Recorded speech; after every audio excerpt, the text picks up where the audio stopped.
berterima kasih atas waktu yang sudah diluangkan menghadiri diseminasi budaya positif yang akan saya sampaikan. Mudah-mudahan apa yang saya sampaikan bisa bermanfaat untuk kita semua. Baik, adapun untuk tujuan kegiatan kita kali ini yaitu melalui kegiatan diseminasi budaya positif, diharapkan warga sekolah akan mampu menerapkan budaya positif di lingkungan sekolah yang akan berdampak pada kehidupan peserta didik di masa kini dan masa yang akan datang.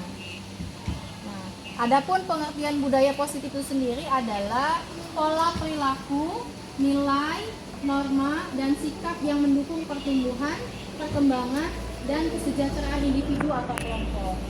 Adopsi budaya positif dapat memberikan berbagai manfaat seperti peningkatan kesejahteraan individu, peningkatan produktivitas, menciptakan hubungan yang baik, dan mendorong inovasi.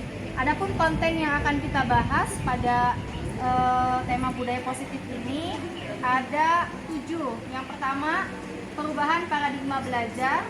Yang kedua, disiplin positif. Yang ketiga, motivasi perilaku positif. Yang keempat, kebutuhan dasar.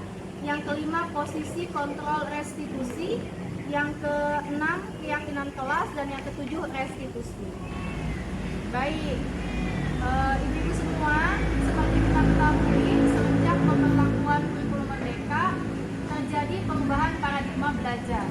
Ya, perubahan paradigma belajar ini adalah transformasi dalam proses pembelajaran yang mengutamakan pada kepentingan dan keterlibatan siswa. Jadi fokusnya itu adalah siswa, siswa, dan siswa. Nah, perubahan ini meliputi yang pertama peran guru, yang kedua metode belajar, yang ketiga sumber pengetahuan, dan yang keempat tujuan belajar. Yang selanjutnya yaitu disiplin positif. Disiplin positif adalah suatu pendekatan untuk menerapkan disiplin dari dalam diri anak tanpa adanya bentuk hukuman atau hadiah. Jadi lebih ke motivasi intrinsik. Ketika anak kita melakukan perilaku kebaikan atas dasar keinginan sendiri tanpa adanya iming-iming hadiah atau tanpa adanya iming-iming punishment seperti itu ya, berarti anak tersebut sudah memiliki kemampuan disiplin positif. Nah, pendekatan yang dilakukan tanpa menggunakan kekerasan sehingga fokusnya pada memotivasi, refleksi terhadap kesalahan yang dilakukan, menghargai dan membangun logika yang bersifat panjang.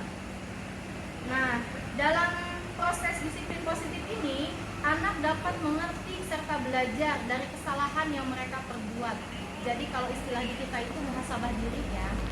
Selain itu, anak juga dituntut untuk bertanggung jawab dan berempati terhadap berbagai hal yang telah dilakukan. Nah, yang ketiga yaitu motivasi perilaku positif.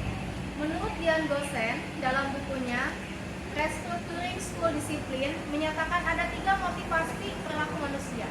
Jadi ibu semua, Dian Gosen mengutarakan bahwa ada 3 motivasi yang menjadi latar belakang seseorang melakukan sebuah tindakan. Yang pertama, untuk menghindari ketidaknyamanan atau hukuman. Oh, ya sudah ikut aja daripada dihukum, ya. Kemudian yang kedua, untuk mendapatkan imbalan atau penghargaan dari orang lain. Oh, mau saya tolongin nih, nanti kan saya dikasih A, dikasih hadiah apa, misalnya seperti itu. Yang ketiga, untuk menjadi orang yang mereka inginkan dan menghargai diri sendiri dengan nilai-nilai yang mereka percaya. Nah, poin ketiga ini yang disebut dengan motivasi intrinsik. Yang selanjutnya, kebutuhan dasar manusia. Kebutuhan dasar manusia itu ada 5 ya ibu. Yang pertama, kebutuhan bertahan hidup atau survive. Kemudian yang kedua, kebutuhan cinta dan kasih sayang. Yang ketiga, penguasaan. Yang keempat, kebebasan. Dan yang kelima, kesenangan. Ya, masing-masing kebutuhan ini harus terpenuhi. Jika ada yang tidak terpenuhi, maka bisa dipastikan ada di antara kita yang melakukan penyimpangan, gitu ya. Misalkan ada seorang murid yang berusaha berulang kali di sekolah. Nah, kita bisa analisis kebutuhan dasar apa yang sedang berusaha dipenuhi bebas, apakah anak ini ingin senang-senang, apakah anak ini kekurangan kebutuhan cinta dan kasih sayang. Dia tidak mendapatkan ini, sehingga ketika mendapatkan perhatian dari kita, dia senang, ya, seperti itu. Kemudian motivasi, kontrol, restitusi.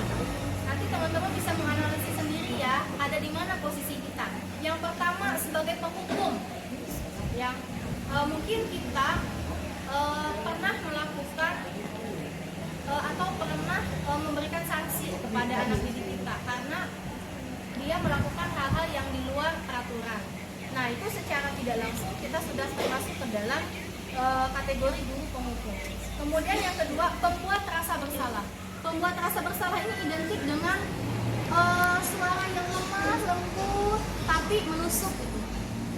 Kok kamu seperti ini sih? Kamu gak kasihan sama ibu? Nah, itu posisi pembuat rasa bersalah. Kemudian yang ketiga sebagai teman. Ayolah, kan kita sudah bestie kalau bahasa sekarang ya. Ayo kerjain tugasnya. Nanti kita nongkrong lagi atau nanti kita ngobrol lagi. Nah, kita memposisikan diri sebagai teman. Nah, selanjutnya yang keempat sebagai pemantau. Kalau sebagai pemantau ini kita lebih baik kita mengajarkan kepada anak itu tentang konsekuensi. Oh, kamu diberikan sanksi ini karena kamu telah melanggar SOPA misalnya. Kemudian yang ketiga sebagai manajer. Nah, manajer ini adalah posisi yang harus kita perlihatkan kepada anak-anak, ya, mengayomi, gitu ya, membimbing, membuat mereka merasa. Kemudian selanjutnya keyakinan kelas. Nah, keyakinan kelas ini adalah nilai universal yang disepakati dan diyakini bersama oleh guru dan murid. Nah, untuk nilai-nilai universal ini berdasarkan profil pelajar Pancasila. Nah, contoh dari keyakinan kelas itu seperti apa sih? Lebih ke mengganti kata negatif ke kata positif. Ya, insya Allah Ustazah Ella lebih tahu ya. Misal nih, datang tepat waktu di sekolah. Nah, ini adalah keyakinan kelasnya. Nah, berarti nilai-nilai universalnya apa? Disiplin, ya. Kemudian mengerjakan tugas tepat waktu, mengikuti kegiatan upacara, memakai seragam sesuai jadwal, menggunakan kata-kata yang sopan. Ini keyakinan kelasnya. Kemudian nilai-nilai universalnya adalah disiplin. Kemudian yang kedua, contoh nilai-nilai universal religius, mengucapkan salam ketika masuk atau keluar kelas, berdoa sebelum dan sesudah kegiatan belajar, ya. Kemudian yang ketiga, nilai-nilai universal peduli lingkungan, melakukan piket kebersihan sesuai jadwal. Kemudian yang kedua, mengikuti kegiatan kebersihan sekolah. Nah, selanjutnya contoh yang nilai-nilai universal toleransi, menghormati guru dan siswa, berteman dengan semua siswa. Kan biasanya kita kalau bikin bikin peraturan di kelas itu dilarang mengganggu ketika kegiatan belajar. Nah, dilarang mengganggu itu kita ganti dengan kata yang positif. Misalkan saling menghormati ketika sedang presentasi. Nah, begitu ya teman-teman. Kemudian restitusi. Nah, restitusi ini proses dialog yang dijalankan oleh guru atau orang tua untuk menghasilkan peserta didik yang mandiri dan bertanggung jawab. Nah, restitusi ini ya ada tiga nih, ada segitiga restitusi. Yang pertama tahapannya menstabilkan identitas. Menstabilkan identitas ini tujuannya untuk menyelamatkan murid. Jadi ketika ada murid kita yang berbuat kesalahan, ya kita selamatkan dengan cara ya kita ajak ngobrol anaknya, dibuka dengan meminta anak tersebut menceritakan apa hal yang kamu alami sehingga membuat kamu bosan. Nah, nanti kita sampaikan setiap orang pasti pernah melakukan kesalahan, termasuk ustazah misalnya. Ya, atau kamu bukan satu-satunya yang pernah melakukan ini. Kan kita kalau diomongin seperti itu tenang ya. Kemudian yang kedua ada validasi tindakan yang salah. Validasi tindakan yang salah ini misalkan kita memfasilitasi peserta didik untuk mengemukakan alasan apa sih yang melatar belakangi atau apa sih alasan kamu melakukan ini gitu ya. Nah, nanti anak tersebut mengutarakan dan jawaban kita apa. kamu tentu punya alasan mengapa melakukan itu tadi ya pertanyaannya.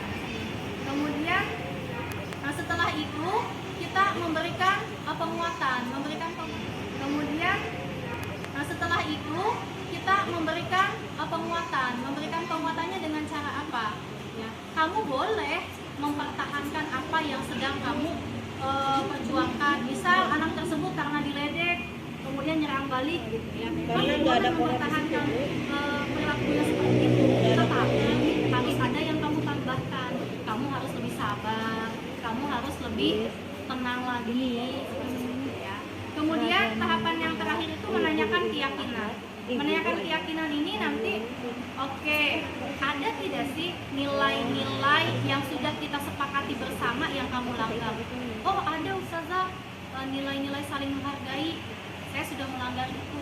Lantas apa yang akan kamu lakukan? Nah, di posisi ini kita meminta anak untuk belajar bertanggung jawab. Apa yang akan dia lakukan ketika dia sudah melakukan kesalahan tersebut? Oh, saya akan bertanggung jawab, saya akan meminta maaf. Nah, seperti itu ya. Itu segitiga restitusi. Lebih lengkapnya teman-teman nanti boleh cek di link YouTube yang akan Ana share. Itu Ana sudah praktek dengan anak-anak itu. Baik, itu saja teman-teman yang bisa disampaikan. Jika ada hal-hal yang mau didiskusikan, boleh nanti kita diskusi ya, terutama mungkin kesiswaan dan wali kelas. Terima kasih, semoga bermanfaat. Assalamualaikum warahmatullahi wabarakatuh.